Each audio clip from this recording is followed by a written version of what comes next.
Ny fomba fandinihana ny Baiboly, ino aloha hevitra tiniantsika ary amaranantsika izao herinandro fiarahana izao. Manasana ohatrany mba haharitra hatramin'ny farany.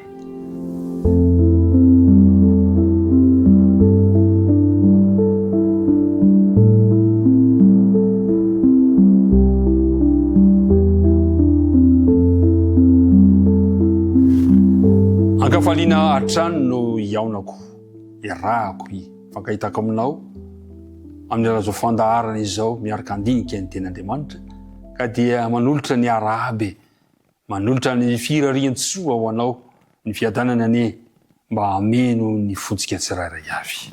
Dia iaraka ivavaka isika raha anoy izao fiaraha-midinika izao indray. Tompo tsara indrindro, tomponay ianao no mpamonjy anay, misaotra tamin'ny fitantanana rehetra tamin'ny lasa, zay azona iantoka ny ho avy fa mbola hitantana anay ianao. Ankehitriny raha andinika ny tenao ary izay, dia mangataka ny famelan-keloka ary mangataka ny fanena masina mba anazava izany teny izany, mba hitondra soa sy fitahiana ho anay. Tonononay ny vavaka amin'anarana Jesosy. Amen. Ny fomba fandinihana ny Baiboly. Tamin'ny herinandro ity dia niresaka taridalana vitsivitsy isika mba ahafahantsika ahoana fomba fandinihana ny Baiboly. Misy kokoa dia nivolona tamin'izany dia zao hoe mba manokana fotoana. Isaky ny maraina ve, isaky hariva ve, adiny ray ve, aoka tsy ho zara fa misy fotoana, aoka tsy hakamihina. Ny faharoa dia ndresantsika ihany koa ny amin'ny hoe mila toerana manokana izany. Ndresantsika hoe mila miditra lalindalina, zay ny teny Jesosy hoe arotsy amin'ny lalina ny aratonareo. Miditra lalindalina kokoa isika amin'izany fandinihana ny ten'Andriamanitra izany. Dia nampianarana tamintsika ihany koa ilay fitahiana roa sosina ka hoe ny teny izay nianaranao mba hahafahanao mitombo isan'andro zarao amin'ny hafa izany.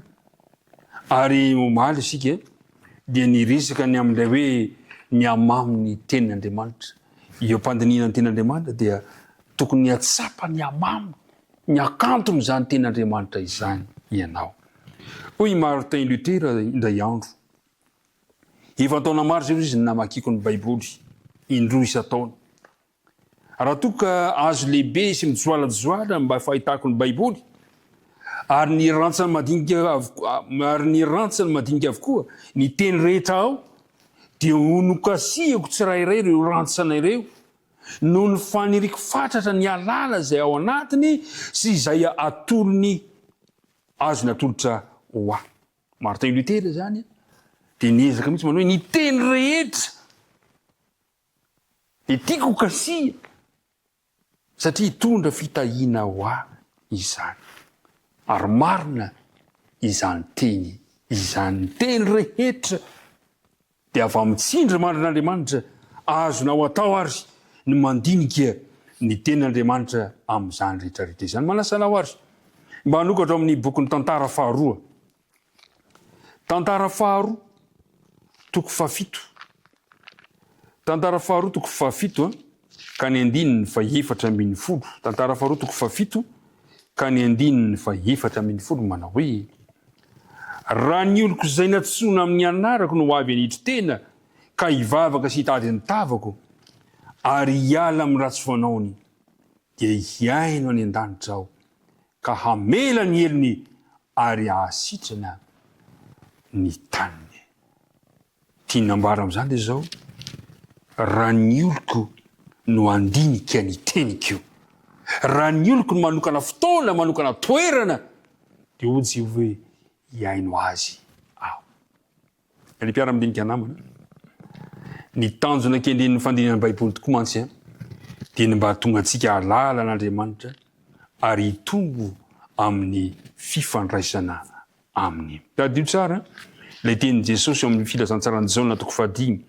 Jaona toko fahadimy ka ny andininy faha-sivy amby telopolo manao hoe: tinio nareo ny soratra masina. Tinio, ianaro, alalino, fakafakao, trandrao, satria ataonareo fa ho aminy no anananareo fiainana mandrakizay ary ireny no manambara. Fifandraisana mitaky fity mifamaly izany. Zao no voalaza ao amin'ny apokalipsy 3 ny fanirian'Andriamanitra na ny fifandraisana amiko sy aminao. Zao ny fikasan'Andriamanitra. Apokalipsy 3 ka ny 9:20 hoy izy hoe indro efa mitsangana eo ambaravarana ka mantondona. Raha misy mihaino feo ka mamono varavarana dia hiditra ao aminy aho ka mamono varavarana. Dia hiditra ao aminy aho ka hiara isakafo amiko ary izy amiko. Mitsangana. Manana faniriana, hanana fifandraisana amintsika Andriamanitra. Toy ny fikatsahan'ny mpitrandraka vato sarobidy no tokony andaliana antsika tsy tapaka ny Baiboly. Misy manakariva ny lesona asoana. Na dia efa imbetsaka azy isika namaky tantara na andalatsoratra ty Baiboly, dia misy lesona isan'andro, vaovao isan'andro san'andro men'Andriamanitra ho anao izany. Na inona fandrosoan'ny fahalalan'ny olona. Dia aoka tsy saina na dia kely kory azy isika, fa tsy ilainy ny andalina tsy tapaka ny Baiboly. Ilaitsika ny mandinika ny Baiboly.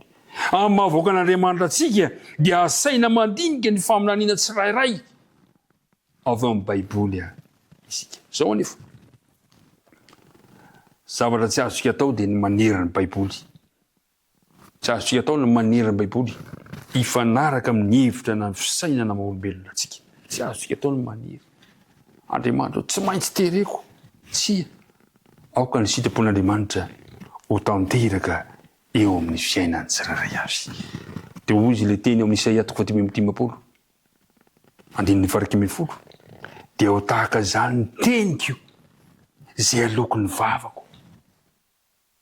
Tsy verina amiko foana izy raha tsy efa natanteraka izay sitrako ary ambinina amin'izay ampandehanako azy.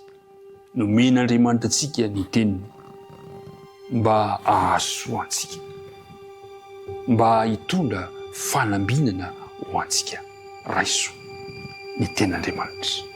Ianaro ny tenin'Andriamanitra. Manana fotoana. Zay zany mba hoe fitimy famaly mahatsara fihavanana. Andriamanitra ty hifandray amintsika. Isika kosa mifandray amin'Andriamanitra amin'ny alalan'ny fotoana, amin'ny alalan'ny toerana, amin'ny alalan'ny fahafoizan-tenantsika andinika ny tenin'Andriamanitra. Dia ombantsika ny Andriamanitra misaotra antsika rehetra nanaraka ny dinika ny fanaovana ny tenterana. Tena sitrapon'Andriamanitra dia iaona indray isika amin'ny herinandro manaraka. Dia ary faranantsika mivavaka izao fiarahana mandinika ny tenin'Andriamanitra izao. Misaotra anao indrindra izay Andriamanitra no ny herinandro izay nomenao anay na andinianay zany hoe fomba fandinihina ny Baiboly izany. Ny irinay dia ny fanahinao masinany no ampisainsainanay, ampitambira aminay reny taritarana ireny mba hanaovany fanandramana, ka izay rehetrarehetra ireto dia mba anisan'ny olona izay atsiaro ny amaminy teninao ary vonona hanokana fotoana hianatra lalindalina kokoa izany teninao izany satria tondra fiainanao anay izany. Dia mitahianay, mitahizy izay rehetra mahakasika anay, ny fivelomanay, ny fahasalamana, ny asa aman-draharaha rehetra, ny tokantrano, ny fianarana, dia apetraka eo ampelantananao izy ireny. Tinonona ny vavaka angatana amin'ny anaran'i Jesosy. Amen.